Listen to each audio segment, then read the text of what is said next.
For most of the 2000s, Paramore looked like the perfect alternative rock success story. A group of teenagers from Tennessee rising fast with crazy hit songs, explosive live shows, and a frontwoman who quickly became the face of a generation. Gosh, she's beautiful. But behind the scenes of that tight group of friends was a much darker side. I genuinely felt like I always got blamed for all the shit that would go on in our band. From members growing jealous of each other and unresolved feelings over creative control turning to deep resentment, to secret and shameful love affairs that left some of the members depressed and facing an identity crisis. Being that I was in denial for a while about my depression, Paramore is the perfect example of when jealousy breaks a band. But it wasn't always like this. Paramore's story began in 2002 when a 13-year-old Hayley Williams, born in 1988, moved from Meridian, Mississippi to Franklin, Tennessee. Because not long after arriving, she enrolled in a private school where she met Josh Farro and Zac Farro, two brothers who spent most of their free time practicing music together after school. We met Hayley at school, and Zac introduced me to her because she was new. And he was like, dude, you gotta meet this girl. Her name's Hayley. She plays guitar and she sings. And I was like, cool. And at the time, we needed a lead singer for our band. So we asked her to come try out. Around that same time, Hayley began taking vocal lessons from Brett Manning, a well-known coach in the industry, and music quickly became the center of her life because, in 2003, Hayley signed to Atlantic Records as a solo artist. She had been introduced to Atlantic A&R, Tom Storms, by Kent Marcus and Jim Zumwalt, lawyers of managers Dave Stewart and Richard Williams, and then eventually signed to Atlantic by Jason Flom. Now, the original plan of the label was to turn her into a pop singer, but Hayley refused, saying that she wanted to play alternative rock music with a band because that's all she ever wanted. Even Steve Robertson said she wanted to make sure that we didn't look at her as some straight to top 40 pop princess. She wanted to make sure that she and her band got the chance to show what they can do as a rock band, writing their own songs. And because she had potential, label president Julie Greenwald and the label staff decided to go with her wishes. And if things couldn't align more perfectly, Hayley and Jeremy Davis also played together in a funk cover band called The Factory, alongside their friend Kimmy Reed. Meanwhile, Josh and Zac were sharpening their skills as a tight-knit rhythm and guitar duo. It's like they were all being drawn to the same thing even when they didn't realize it. So, when the idea of forming a real band came up, there was hesitation. According to the group, some members were a little edgy about the whole female thing, of having Hayley as the vocalist. But because they were really good friends, she started writing for them. And that's when it became all about the music, because according to Hayley, these guys were the first people I met who were as passionate about music as I was. As a result, in 2004, Paramore officially came together, with the original lineup including Hayley Williams on vocals, Josh Farro on lead guitar and backing vocals, Zac Farro on drums, and not long after, Hayley's neighbor, Jason Bynum, joined as rhythm guitarist. However, at the time, Zac was only 12 years old, which made some people question whether the band would be taken seriously. Even Jeremy admitted he had doubts about Zac until he saw him play. Fortunately for Zac, he impressed everyone, and so the team called itself Paramore, originally the maiden name of one of their early bass players' mothers. Paramore came about because one of our first bass players that was in the band when we were still playing in the garage, his mom's maiden name was Paramore. We really loved. But even after the band realized the words sounded like Paramore, meaning secret lover, they leaned into it and kept the spelling Paramore. P-A-R-A-M-O-R-E, yeah. And when we were looking up Paramore, we found that it had a couple of really cool meanings. One is secret love and one is for love. And we thought that was something that was good to see. With this identity, the first song they ever wrote together was Conspiracy, a track that would later appear on their debut album. At this time, they were touring the Southeast, usually being driven by Hayley's parents, something they never expected because, according to Hayley, back then, I guess we were all thinking after school, we'll go to the house and practice. It was what we loved to do for fun, and still do. I don't think any of us really knew this would turn out to be what it's become. And as their confidence grew, so did their reach. They began playing shows outside the Nashville area, slowly building a name for themselves as they appeared at festivals like Purple Door, and eventually landed spots on the Warped Tour, where they were exposed to much larger audiences. Luckily, things got even better for them when John Janik, co-founder and CEO of Fueled by Ramen at the time, got his hands on their demos and got the vision of the band immediately. For this reason, he went to see them perform live at a Taste of Chaos show in Orlando, Florida. And after a private warehouse performance shortly after, the decision was made. And in April 2005, Paramore officially signed with Fueled by Ramen. But here's where the shaky foundation began. See, Paramore was originally supposed to release their music on Atlantic Records. Instead, they released their music through the niche label Fueled by Ramen because it was a major label and it would help with marketing. And because Hayley was still signed to Atlantic separately, the rest of the band had to sign to Fueled by Ramen. But as the band traveled back to Orlando, Florida to begin this next chapter, everything shifted when bassist Jeremy abruptly left because of personal reasons, which immediately created both an emotional and structural gap in the group. Jeremy got us together in a huddle, and he was like, "I really need to talk to you guys outside." And he was like, "I bought a plane ticket home, and I'm leaving in 2 hours." We were like, But instead of stopping, the remaining 4 members pushed forward, and because the loss was still fresh, it directly motivated the music they were writing. Specifically speaking, the song All We Know was written as a response to Jeremy's departure, and that feeling of absence soon became the emotional backbone of the entire album. All We Know is Falling. Even the artwork reflected this because, as Hayley later explained, the couch on the cover of All We Know is Falling, with no one there and the shadow walking away, it's all about Jeremy leaving us and us feeling like there's an empty space. Nevertheless, the band moved quickly, recording the album in just 3 weeks, and because the lineup was still uncertain, all promotional material featured only the 4 remaining members. But before they could tour, they added John Hembry on bass, which allowed them to get back on the road and, fortunately, secure a spot to feature with Sure Girl on stage during the 2005 Warped Tour. After this growing success, perhaps Paramore missed the originals because after 5 months apart, they asked Jeremy to return to the band, replacing John. Now, with the group reunited, All We Know Is Falling was released on July 24th, 2005. And although it didn't explode commercially, it did reach number 30 on Billboard's Heat Seekers chart. Unfortunately for the band, the first single, Pressure, failed to chart, even though its Shane Drake-directed video gave the band strong visual exposure. However, Emergency, the second single, pushed things further, reuniting them with Drake again and introducing Hunter Lamb, who had replaced Jason on rhythm guitar. Meanwhile, touring became their real breakthrough because their first US headlining tour in 2006 sold out, proving their growing fan base was real. What's going on, Chicago? You guys feeling good?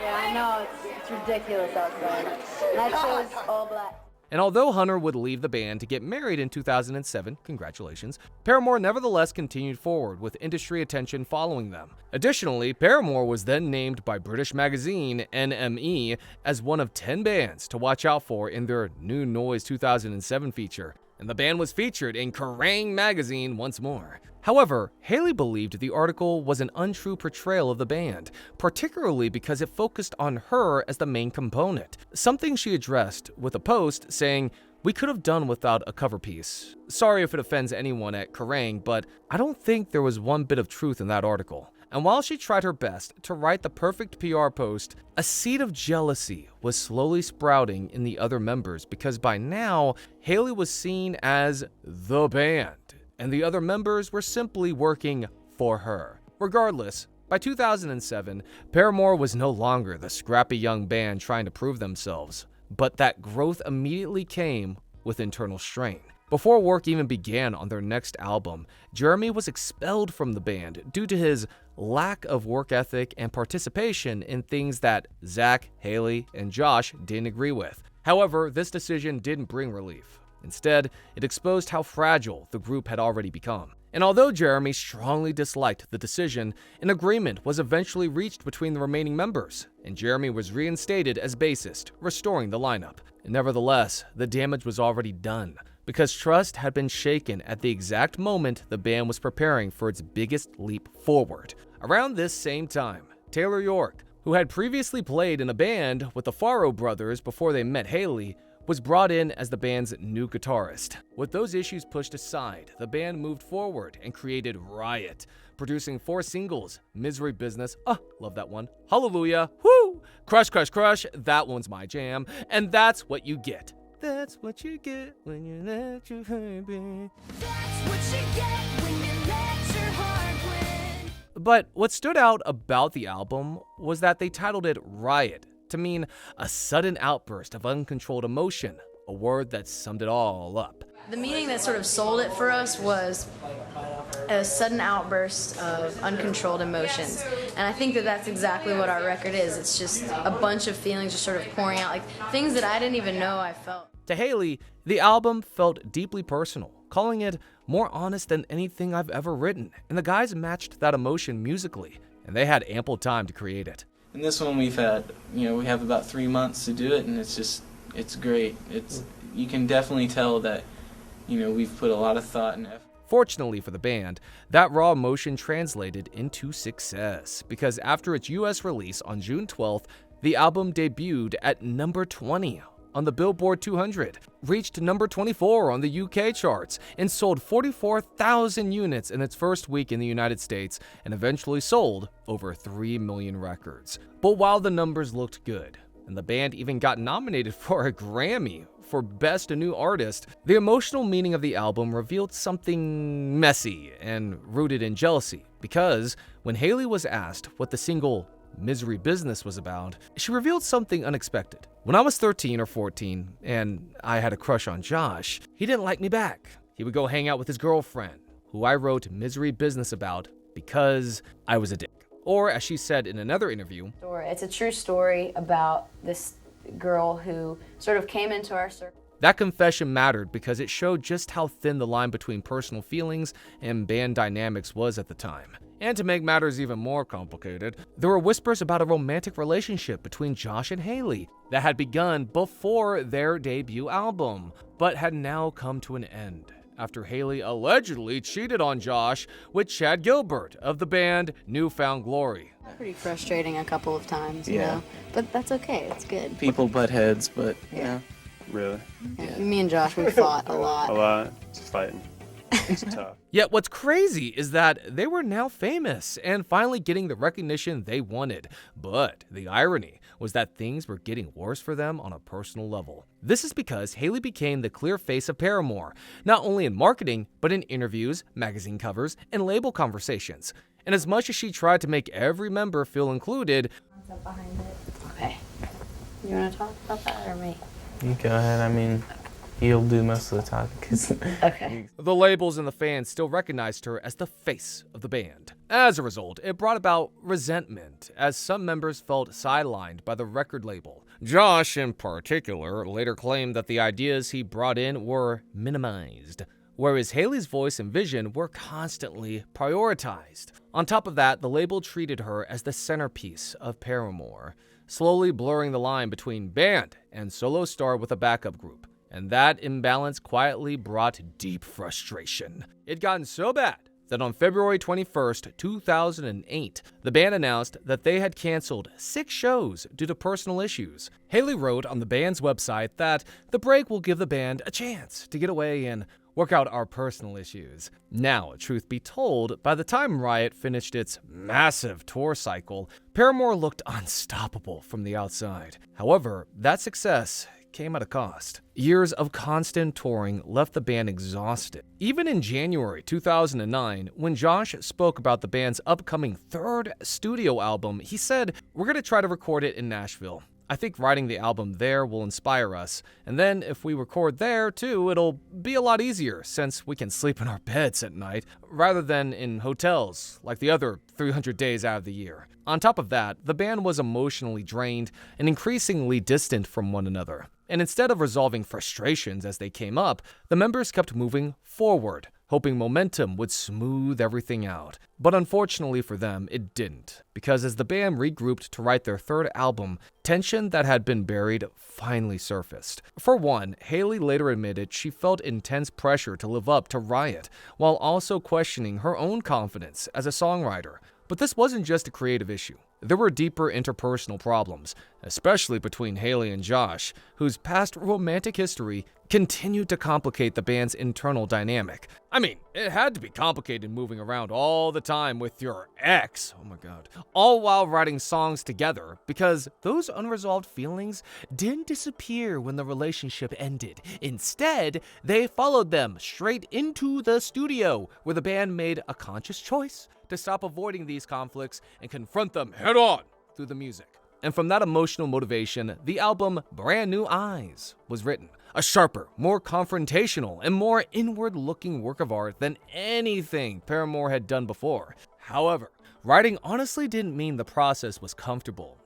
The studio became a place where disagreements were no longer hidden. Lyrics initiated conversations that hadn't happened in years, and sometimes those conversations turned into arguments. Nevertheless, the band pushed through, believing that honesty, even if painful, was better than silence. This mindset shaped tracks like Ignorance, Careful, and Playing God, which reflected frustration, resentment, and the feeling of being emotionally dismissed. But while the album helped them communicate creatively, it didn't fully repair the fractures beneath the surface. Josh, in particular, grew increasingly unhappy with the band's direction and internal structure. He later expressed that he felt disconnected from the group's leadership and creative control, feelings that intensified during and after the album's release. Fortunately, Brand New Eyes was a commercial and critical success, proving that the band's vulnerability resonated with listeners.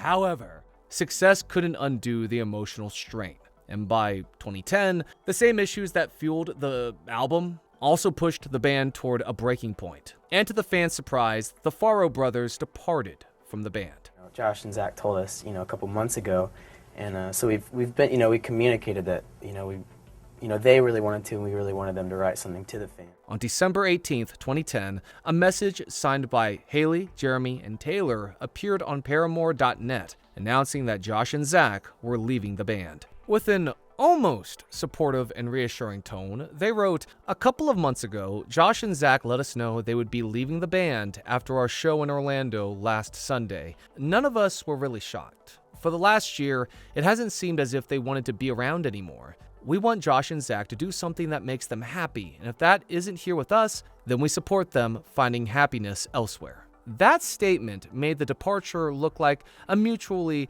and emotionally resolved issue, suggesting that the Farros simply no longer wanted to be there. Is, like even in posts and stuff, it's talk about them not being happy, and it shows. When you're not happy, it shows. But on December 21st, Josh and Zac released their own statement through Josh's blog, making it clear that they did not think Hayley's version told the whole story.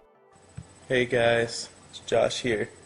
Just want to let you know that the blog that was posted is from me. According to the brothers, the internal issues with Paramore started all the way back when they were performing out of their garage in high school, saying that's when the band became a manufactured product of a major label built to support Hayley's dream. Because once the band had been re-established with Hayley as the front, the Farros brothers explain that the singer's manager and father began controlling every part of the band's operations, and they were not as transparent to everyone as they seemed. They claimed that in multiple incidents, Hayley and her manager took private meetings with record labels, sidelining the rest of the band. Or, as they put it, "We didn't understand why Hayley was the only one signing the contract, since we were told this was a band, but we were too young to grasp all of this." And as the band toured with Hayley's father as the tour manager / driver of a 12-passenger van, her dad would constantly threaten to pull the plug on the whole band if we complained about anything, suggesting that we were hired guns and Hayley was the real artist, when in reality, we were also part of the band. And to make matters worse, we've always been treated as less important than Hayley. It's been obvious how her family views things. So, when reflecting on how the original band was essentially dissolved and then essentially reformed as a support vehicle for Hayley, the brothers note that Paramore toured nonstop for 2.5 years, building our fan base, pretending to be a band that started naturally. The brothers confirmed that, before the recording of Riot, which remains the band's most commercially important album, bassist Jeremy, who had been Hayley's selection, was apparently kicked out based on what Josh said was a lack of work ethic and participation in things that Zac, Hayley, and I didn't agree with. And although Jeremy was eventually let back into the band, as was Farro-backed rhythm guitarist Taylor York, things did not get any better. Because after Josh and Hayley dated and broke up during the campaign for Riot, Josh felt that things then started going downhill for our band. Hayley and Jeremy's views started changing from what we all once believed in. The band almost split after canceling a tour in Europe, but we managed to keep it together somehow. This is when Zac and I started to consider quitting the band. The band managed to remain together for the album Brand New Eyes, but according to the brothers, Hayley's proposed lyrics were negative and counter to the biblical spirit that was supposedly at the band's core. For example, the song Careful was used as an example, saying lines like, "The truth never set me free," directly contradict what is said in the Bible. We fought her about how her lyrics misinterpreted our band and what we stood for, but in the end, she got her way. Instead of fighting her any longer, we decided to just roll over and let it go. And while this led them to achieve more success as their fans resonated with the album, it also led to them bottling even more feelings. But it got even worse, because on the tour for Brand New Eyes, suddenly the band had split into two sides. Touring became more difficult since we couldn't agree on anything. So, when these bottled emotions of feeling left out, feeling that they missed out on valuable teenage and young adult years under the shadow of someone else, and a little jealousy, if not envy, the brothers decided to part ways with the band. Here's a quote right here that we can read off. After a lot of prayer and counsel, Zac and I came to the decision that it was time to leave the band. We truly feel that God is leading us elsewhere and is going to do great things with us. The intention of this statement was not to belittle or disgrace the rest of the band. It was simply to clarify our decision for leaving and our desire to finally tell you guys the truth. End quote. While the brothers agreed to leave the band, there appeared to be more disdain on Josh's behalf than Zac's, especially considering that Josh continued to take jabs at Paramore while Zac remained silent. Perhaps it's because he still had unresolved feelings for Hayley? I don't know. Regardless, after Josh and Zac walked away, Paramore entered a fragile phase of their career.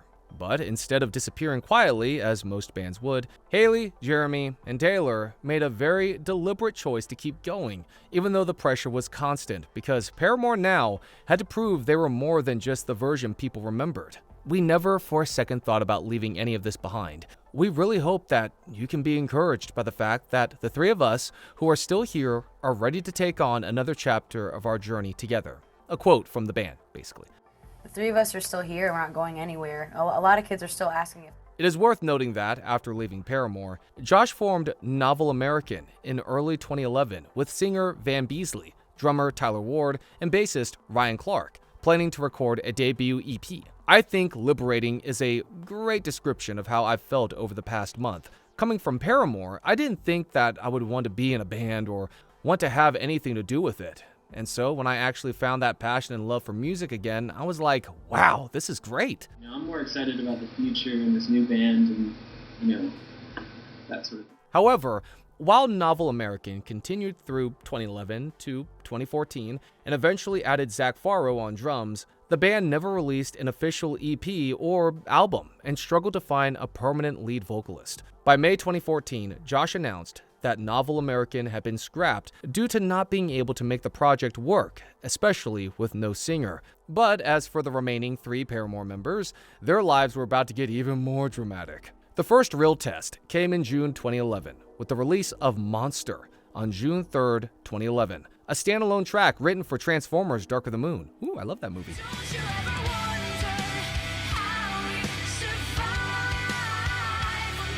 It was Paramore's first single without the Farros brothers, and it sounded angry, tense, and confrontational for a reason. Hayley later explained that the song reflected feelings of being underestimated and pushed aside, which made sense considering the band had just survived a very public fracture. Fortunately, the song was well received and even earned a Grammy nomination, which helped stabilize the band's confidence moving forward. And so, on April 5th, 2013, they released their fourth studio album, Paramore, a self-titled record that intentionally broke away from the emo and pop-punk box fans expected. This album leaned into funk, new wave, pop, and even gospel-influenced sounds, which immediately divided listeners. Some longtime fans felt alienated due to the change, but others saw it as the band finally breathing again and sort of trying to redefine its identity and trying new things. But commercially, the gamble worked. The album debuted at number 1 on the Billboard 200 and later produced Still Into You and Ain't It Fun, both of which became mainstream hits. Gosh, I love those songs. Ain't It Fun even won a Grammy for Best Rock Song in 2015, giving Paramore their first ever Grammy win. The Grammy goes to Ain't It Fun by Hayley Williams and Taylor York. And Hayley became the first woman to win in that category since Alanis Morissette in 1999. Nevertheless, the era wasn't as perfect as it looked. Touring remained exhausting, and as Hayley increasingly became the face of Paramore in interviews and media coverage, it quietly reopened old criticisms about power imbalance. Thanos would be displeased. Perfectly balanced, as all things should be.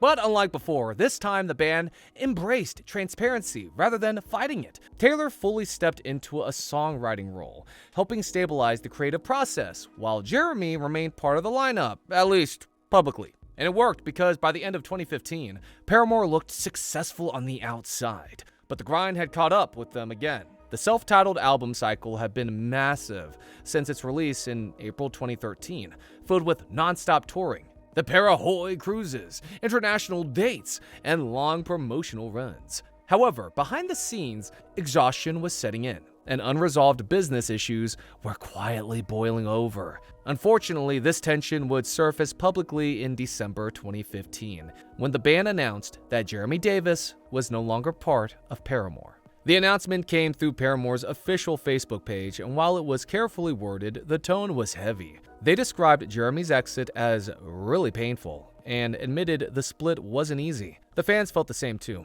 This breaks my heart. It really does. Paramore has been my favorite band since I was very young, and when I saw you guys live for the first time last year in West Palm Beach, I was in tears. I was so happy. I cried when the Farro brothers left, and I'm crying at the news of Jeremy leaving. Or, as another one put it, I'm so devastated. As a fan of this band for years and years, seeing Zac and Josh first leave and now Jeremy brings back memories. It makes me sad, but I trust Hayley and Taylor to keep going with the band and keep making great music. We have all to grow together and get past what life throws at us. But while the band claimed that we're hopeful for Paramore's future and we're also excited for what Jeremy's going to do next, they avoided specifics as to why Jeremy had left. Nevertheless, fans immediately sensed something was because this didn't sound like a friendly departure. Although the band made it clear that Paramore was not breaking up, 2 months later, in February 2016, Jeremy filed a lawsuit against Hayley and Taylor, and suddenly the quiet exit made sense. In the lawsuit, Jeremy claimed that he was a partner in Vroom Woe,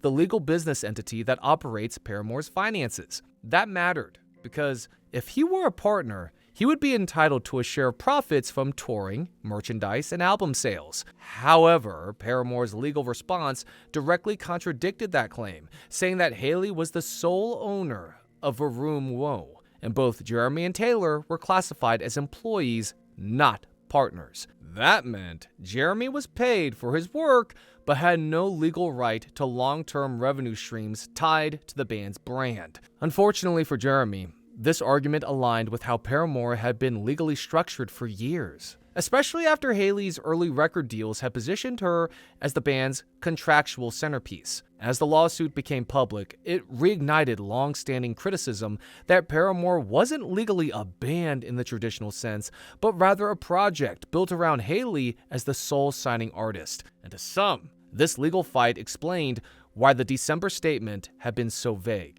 Following this exposure, fans supported Hayley, saying that Jeremy had pretty much did that to get more money because Ain't It Fun won a Grammy. I'm sure there's more behind the scenes that we don't know.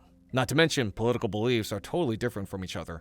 While others saying that they would have never expected him, Jeremy, to be this unhinged. Wow. Never meet your heroes seems to be the best advice. But while all this was happening, Paramore went mostly quiet. In 2016, they announced a break, which again triggered breakup rumors. However, this pause turned out to be something else entirely, because during this time, Hayley explored solo writing. Taylor worked behind the scenes, and while one chapter was closing, another was quietly reopening. Because on February 2nd, 2017, fans received unexpected news that Zac would return as the official drummer of the band. The band confirmed he had been recording drums on their upcoming album, After Laughter, and shortly after, they made it official. I came back to this band and I set aside musical talents and talents in general. I came back. Hayley later explained just how deep that return went, as she said, "When Zac left the band, I lost a part of Taylor. I lost a part of me." Fans couldn't agree more. Or, as one put it, "This makes me so f***ing happy." Zac is one of my favorite drummers ever, and I am 10 times more keen for the future of Paramore now he is in for sure. And as if Paramore couldn't get any better news, in May 2017, the Jeremy Davis lawsuit quietly disappeared after the band's lawyer confirmed that the dispute had been settled. No terms were disclosed and no numbers were released. But what mattered was the timing, because with the lawsuit resolved, Zac back in the band, and After Laughter album ready to roll, Paramore could finally move forward without the weight of unfinished business dragging behind them. And with After Laughter released in May 2017, Paramore entered one of the healthiest eras they'd had in years. The album cycle wrapped in 2018, and for once, there was no public fallout afterward. However, instead of rushing into another record, the band went quiet again, and this time, it was intentional. After their After Laughter tour ended in September 2018, the band took an unofficial hiatus to pursue individual projects. This opened the door for something new, because in January 2020, Hayley released Petals for Armor, her first solo album, followed by Flowers for Vases in 2021. While these weren't Paramore projects, they mattered because Hayley later admitted they helped her process personal trauma. Part of that weight came from a decade-long romantic relationship, one she later described as toxic. Her relationship with singer Chad Gilbert began while he was still married. Oh boy. And later, Hayley admitted that the situation left her with guilt and shame, which eventually made her rush into marriage. Not because she was certain, but because she was struggling with self-worth and insecurity. And as her personal life fractured, so did her mental health. Being that I was in denial for a while about my depression, I had a really I tiptoed into this conversation. After years of grinding, touring, and living in the public eye, Hayley experienced intense depression and anxiety once the band paused. She has openly said she struggled in the period after Laughter, dealing with panic attacks and emotional exhaustion that eventually led her to seek professional help. In intensive therapy, she was diagnosed with depression and PTSD, a time she describes as necessary for understanding herself outside the band. Another part of that struggle was identity loss, because for years, Hayley's sense of worth had been tightly tied to Paramore. Once the band stepped back from the spotlight, she found herself confronting a very hard truth. She didn't just lose routines and stages, she lost a part of how she defined herself. And although those years weren't easy, they weren't wasted either, because by the time Paramore regrouped for This Is Why, in 2023, Hayley was creatively and personally stronger, having finally begun to separate Hayley Williams the person from Paramore the machine. Meanwhile, Taylor stayed largely behind the scenes, producing and writing, and Zac focused on his indie project, Half Noise. But in 2022, Paramore regrouped and announced This Is Why, their 6th studio album released on February 10th, 2023. This record marked a sharp tonal shift, leaning into post-punk and art rock, and it debuted at number 2 on the Billboard 200, their highest charting album since Brand New Eyes. It felt more grounded, the lyrics were less reactive, and the band more unified than they'd been in over a decade. As of 2026, Paramore remains officially active as a trio, Hayley and Taylor, who are actively dating, and Zac. Perhaps this is who the band was always meant to include, and maybe if they had worked on their differences better, Josh and Jeremy would still have been there. Guess we'll never know. To me, they still rock. I love them, so I'm just happy they're still making music.